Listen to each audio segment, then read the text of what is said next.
Whew. Welcome back to Wellywood Wargaming. I am back with another video, and this time I think the last video on weapons here, as we discuss all the trading post available, or most widely available and accessible weapons and war gear at the trading post in Necromunda. So this is the last one, and this is probably my favourite one because we're going to go into close combat weapons here. Now we've done pistols, we've done basic, we've done special, we've done heavy, we've done grenades. I'm doing this all in one day, by the way, so my brain is a little bit frazzled now. I've had 3 or 4 coffees now, and a decaf actually, but we'll forget that. But I'm buzzing my tits off and ready to give you some information on close combat weapons. Excuse me. Again, these are not the advanced ones, these are just the stuff that's available at the trading post. They aren't house specific, so we'll do that at some other point, but just to get this out of the way, here we go, close combat. Starting off with the humble fighting knife, of course. Now the fighting knife is 15 credits. The strength is equal to the user. It has -1 AP, which is really nice. It's damage 1 and it has backstab. Now backstab used to be kind of good because you used to be able to charge, in the old rules, you used to be able to charge in any direction you like. You just run around in a semicircle or whatever. Now you have to do a charge via the direct route, and it's not often that you're going to get someone whose back is to you unless you're ambushing them in a certain scenario. You'd be unwise to just turn your back to someone who you know has got a fighting knife, because you get +1 strength when you attack the back, not the front arc of that fighter. So it's pretty situational. Sometimes it works, sometimes it doesn't, but it's okay. Now fighting knives being so cheap, they're one of the cheaper close combat weapons, but they're not one of the best. They're okay. They're okay. They're kind of like the auto pistol in terms of the pistols, where I put them in tiering. But that's the fighting knife. Next up we have a power knife. Now I really like power knives. They're a power weapon, of course. They are +1 strength to the user, or the fighter. They're -2 AP, so really nice, similar to a power sword in that regard. And that's just negating mesh armor flat up across. They're only damage 1, but they have power, so you know, if they roll 6s to hit, then those 6s explode and they cause 2 damage, or double damage, or whatever it is, 2 damage instead of 1 damage. So pretty potent. I really like power knives on Orlok Arms Masters. I really like them on Aberrants as well. Just for that -2 AP is really tasty too, and they're not that expensive really, compared to the other power weapons, of course. But there you go. These are the knife types here. We've then got the last knife type is the stiletto knife. Now, if you play Escher, you'll certainly know about stiletto knives, as you would with Delac too. Now these have toxin, so they're basically like a fighting knife. They don't have the AP, however, but they do have toxin. So these guys can, you know, I've seen Escher Juves with nothing but stiletto knives take out Orlok gang leaders and Goliath gang leaders just by getting lucky and beating that toughness. So never write off a stiletto knife. ever, ever, ever, especially on an Escher Juve. So there you go, Escher Juves with stub guns and stiletto knives, it's great. But we all know that already. If you don't know that and you're new to Necromunda and you're wanting to play Escher, then do that. Give them stub guns and stiletto knives, and you're going to have a whale of a time. It's going to be awesome. And you'll be telling your grandkids about it when you take out those gang leaders. So here we go, now we're on to the main combat weapons that aren't knives. So these ones can't be concealed so easily. First off, we've got the axe, which is an excellent 10 credit weapon. The axe is +1 strength, so you're hitting with strength 4 most of the time on an average ganger. It's no AP, but they've got something called disarm. So disarm means that on a 6 to hit, I believe, you get to force the opponent to have no reactionary attacks or open-handed reactionary attacks. So you can disarm their close combat weapons. Ideally, you don't give them the chance to hit you back, but you never know. If you're giving someone an axe, it's usually going to be a low-end sort of guy. It's going to be just your average scum or thug in a gang, or a Jew or whatever. Is going to have an axe, and +1 strength is really nice. So there you go. But that's really all they do. But for 10 credits, can't say fairer than that, really. That's your axe. Next up, you've got your chain axe. This is like an axe, but with a buzzing chain blade around it instead. Now, the chain axe is excellent. Chain axe is +1 to hit in close combat, which is a real draw. It's also +1 strength as well, like the axe. It's got -1 AP, so it immediately makes it more dangerous. It's got parry, which I don't think it should have because it's not a sword. I find it really odd that you can parry with an axe. But what do you think about that one? Do you think that should have parry? I've never thought it should have parry. But the main thing as well is it has rending, so those 6s explode again with rending. I think rending's similar to power in that it causes double damage off the top of my head. It's been a while since I used a chain axe, so there you go, or any chain weapons for that matter. The next up, you've got Cleavers. Now Cleavers I think are available for Cawdor out of the bat. This is just your Cleavers, this is not a Brute Cleaver, which is not to be confused with the Goliath house weapon, which is a Brute Cleaver. This is just your average Cleaver, so like a chef would have. These guys are +1 strength, like an axe, -1 AP, so like a chain axe. They have disarm, so the main draw for this is it's like an axe with -1 AP. It's exactly the same, but you're paying I think 5 or 10. No, you're paying 10 credits more. They're 20 credits, these guys. So if you think -1 AP is worth 10 credits, then it is, but I'm not so sure. Not so sure. Maybe 2 axes is better than 1 cleaver. Give that a thought. Anyway, moving on to the chainsword. Now the chainsword is a very iconic grimdark 40k weapon. It's a great weapon in the game too. It's +1 to hit. I like all chain weapons, they're +1 to hit. They seem to be easier to hit with chain weapons, I'm not sure why. Fluff wise, but maybe they're just bigger. It's the same strength as the user though, so it doesn't get the axe's benefit of having +1 strength. However, it has -1 AP, which is really nice, and it has parry and rending. Now these should probably have parry, unlike the chain axe, but yeah, it's 25 credits. It's cheaper than chain axe, but not quite as good as a chain axe. So there you go. But parry and rending, both really nice. -1 AP and +1 to hit is lovely as well. It's really good on like an outcast champion or something like that, who then hits on 2s all of a sudden. So there you go. That's the chainsword. Next up is a really fun one, really fluffy one. That's the Digi Laser. Now Digi Lasers are like little rings that you put on your fingers, and I think you can have up to 10 Digi Lasers, depending on how many fingers your guy's got. Obviously some scummers probably don't have a full house of fingers, so there you go. But the Digi Laser is has a 3-inch versatile range. Now versatile is great because it means that you don't actually have to engage in close combat. You can hit someone with close combat attacks from that many inches away, and they will not get reactionary attacks against you. So it's really, really useful for just hitting someone and not worrying about the retaliation, unless of course they get priority and charge you back, which is another story. But really, really good. They're only 1 damage, so they're only 1 strength, sorry, they're 1 damage, and they're a 6-up. So they're basically like shooting a little laser into combat. You can shoot them, you know, in close combat or from 3 inches away, which is great. But if you can have 10 of them, they're only ever going to wound on 6s, but you're giving yourself a lot of extra attacks. And if you charge in with 10 attacks, then I guarantee you're going to roll some 6s, right? It's pretty cool, very expensive, very fluffy, but why not? They're pretty great. The next close combat weapon, and I'm going to go straight out and say it here as well, this is my favourite close combat weapon in Necromunda, in the new rules. And you see a pattern here because all my favourite weapons are humble, simple weapons. This one is the simple flail or chain. I just love, love, love flails. Partly because I have this murder clown running around in our current campaign with 2 flails, but flails are excellent weapons. For 20 credits you get something that hits at +1 strength. It hits at +1 as well to hit. They have entangle, which means they can't be parried. What's not to like about that? For 20 credits, +1 strength, +1 to hit, entangle, so they can't be parried. Wow, I mean that's insane, right? I think it is anyway.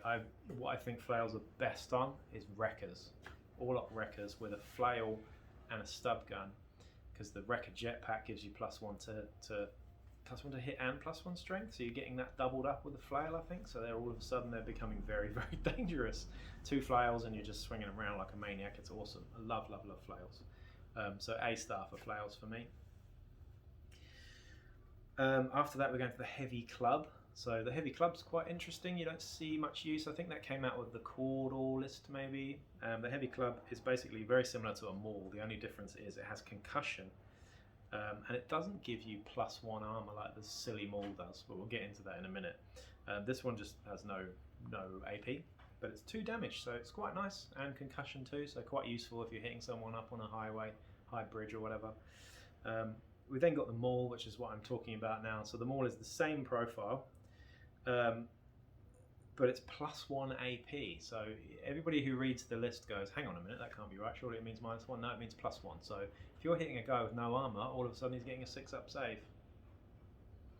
Work that one out. I'm not really sure how that works. I'm not a weapons master, so if you're that guy who plays medieval bloody dress up or whatever and hits each other with clubs, and you can tell me whether that maul's just going to make you feel better than if you weren't getting hit.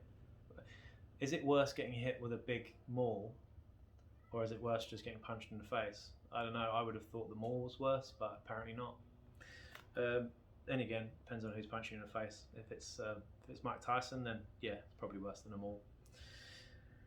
The next up is the servo claw. This one's really fun and fluffy, but not very good really. It's quite expensive and suffers from power creep late on in campaigns, and you'll see why. It has +2 strength though, so it's a big servo fist of sorts. But it has +2 strength and 2 damage, but it has nothing else. It doesn't have power, it doesn't have parry, it doesn't have disarm, it doesn't have any like fun stuff. And it doesn't have any AP, most importantly. So why I say that it suffers from power creep is because most people get armor late in campaigns like Carapace and stuff, and you know, sure, if you're gonna wound and you get through the armor, then you're gonna be doing 2 damage, but there are better weapons that do the similar stuff with extra traits for cheaper. You know what I mean? So that's the servo claw. We have then got the spud jacker. I love spud jackers. These are pretty cool. It's basically a monkey wrench. Now spud jackers give you +1 strength and knockback. So no AP, but knockback, so you can run up to someone on you know, and knock them back and knock them out of being able to give you retaliation hits again, or just knock them straight into a wall and give you extra damage, or knock them off stuff and see them plummeting to the floor and laugh as they splat. So that is the spud jacker, awesome weapon. We've then got the stiletto sword, so very similar to a stiletto knife. It's toxin. The difference with the stiletto sword, of course, is that it's got -1 AP, which is better than the knife, and it's also got parry, and parry is excellent. For those that don't know, parry means that if you have a parry weapon, I can force you to re-roll one of your hits when you attack me. Only one, mind, unless you have the parry skill, which gives you another one. Parry does have certain interactions with the power trait, so you can't parry power weapons without another power weapon. But yeah, that's more to do with power swords, of course. We've then got the average sword, again an excellent weapon actually. I like these a lot. I like swords and flails almost equally.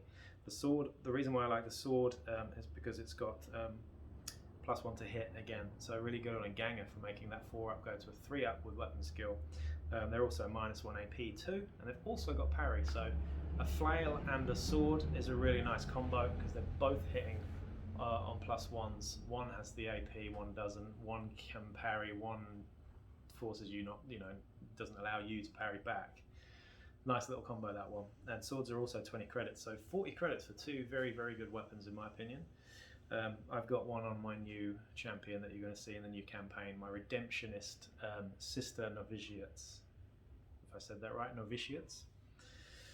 So there you go, that is the sword. We've then got the whip, which is a really, really strange weapon, not to be confused with the shock whip. The whip has a 3-inch versatile range, so that's cool. It's -1 to hit in close combat though. It's the same strength as your user. It is 1 damage and it has entangle again, so you can't parry that. So it's interesting, it's quite cool. Yeah, the trouble is with whips is that you're seeing them on wild runners a lot, and wild runners have a strength of 2, which makes the whip crap. However, you can give the whip to someone who's got good strength and all of a sudden it makes it a lot more dangerous, but that's the whip. Again, I'd rather have a flail though, I think, just because they're +1 to hit. You know, and I mean, yeah, versatile at 3 inches is really nice, but meh, you know. Now we're into the power and shock weapons. Now shock and power are quite similar. The power trait, if I roll a 6 to hit you, basically it causes double damage, and you also can't parry my power weapons without another power weapon. The shock trait means that it auto wounds if you roll 6s and you don't get an armor save, so that's pretty nasty too. I could get that wrong, but shock and power are quite similar. One does one thing, one does the other. So there you go. But the power and shock weapons, first off we've got a las cutter. So this one is 2-inch versatile. It's +1 to hit in close range, in close combat. Strength 9, so it's basically a mini mining laser, but for close combat. -3 AP, 2 damage, 6 up ammo, because it's a shooting weapon in close combat. It's also got scarce as well, but pretty cool, pretty terrific. I think you get that on Ogrins and stuff. It's quite a nice one to hit, but runs out of ammo basically, and you can't use it anymore. So quite nice to have, but very expensive luxury really. But it's going to hurt whatever you hit with it. You've then got the Power Axe. The Power Axe has got +2 strength, -2 AP, disarm, melee power. So +2 instead of +1 like the Power Sword. Power Swords I think are just flatly better than the Power Axe in a lot of ways though. Because, I don't know, I just like them more from fluffy reasons I suppose. Power Axes are really good. Power Swords are cheaper though. So there you go. You've then got Power Claw. Now Power Claws are the same strength as the user, -1 AP, 2 damage though, and they have Pulverize. Now Pulverize means that I can, I think, turn a flesh wound into a serious injury. Correct me if I'm wrong on that one. I think you get Pulverize on renderizers and stuff for Goliath, so I think I'm right on that. If I may turn a flesh wound into a serious injury or something, which is a huge difference because it means that I can then coup de grace that fire instead of having to get hit back by a guy that I've only taken flesh wound off. So there you go. Very, very good. But again, 2 damage too, so really, really good. You then got Power Hammer. Power Hammer is +1 strength, -1 AP, 2 damage and power. So again, they're all quite similar to the power weapons. There's just like key little differences between them. You've got the Power Maul, which is +2 strength, so +1 strength on the hammer, but it's only 1 damage, so you're swapping the damage for the strength here, so horses for courses, whether you prefer the hammer or the maul here, they're both quite similar. You've then got the Power Pick, which I really like, particularly on Aberrants, and it looks cool too. This is +1 strength, it's -3 AP and has Pulverize. So again, I only damage 1, but -3 AP is really, really scary against like someone who's got carapace armor or whatever. You then got the Power Sword, which is one of the best close combat weapons in the game, I think. It's +1 strength, -2 AP, 1 damage, power and parry. So really, really good all-round power weapon, and not that expensive. It's 50 or something for the Power Sword. Seems a lot, but they're pretty good value, really. You then got the Shock Baton and the Shock Stave, both of which are quite similar. The Shock Baton doesn't have versatile. It hits at normal strength, but it has parry and shock. The Shock Stave, slightly differently, has 2-inch versatile, which is really nice. +1 strength, shock, but doesn't have parry. Now the Shock Stave, in my eyes, is a lot better just because of that versatile being pretty cool actually, especially on a shock weapon. You can just run up and go zzz, zzz, while someone's lying on the floor, which is quite cool. And then you've got the Thunder Hammer, which is ridiculous. Thunder Hammer, I mean, really Thunder Hammer in Necromunda, I'm not so sure, but apparently yeah. Thunder Hammer has +1 strength to hit. It's -1 AP, it's 3 damage. And it has power and shock, so there you go. Very, very nasty with exploding 6s and 3 damage, so yeah, whatever that hits is going to mulch pretty much.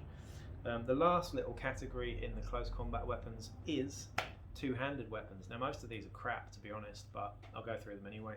We've got the Chain Glaive, which is actually quite good. It's 2-inch versatile, -1 to hit in close combat. Strength +2, -2 AP, 2 damage. So pretty nasty if you hit with it, but that -1 in close combat is the real problem. So you really do want to use it at versatile range and not close up necessarily. But very, very expensive, unfortunately. I don't think it's worth the cost. You have a Greatsword, which is probably my second favourite close combat weapon. This is a Cawdor edition, I believe. The Greatsword is basically just a huge fuck-off longsword, like a claymore, Scottish claymore style thing. It's got a 1-inch versatile range, which is a bit strange because you're not supposed to get within an inch of people. I'm not sure how that really works, but comment on that one. It's +1 to hit at that 1-inch range, which is great. It's strength +1, -1 AP, 1 damage, but it has Sever, which is sexy as hell. Now Sever, if I would reduce you to 0 wounds, you go out of action. It's that simple.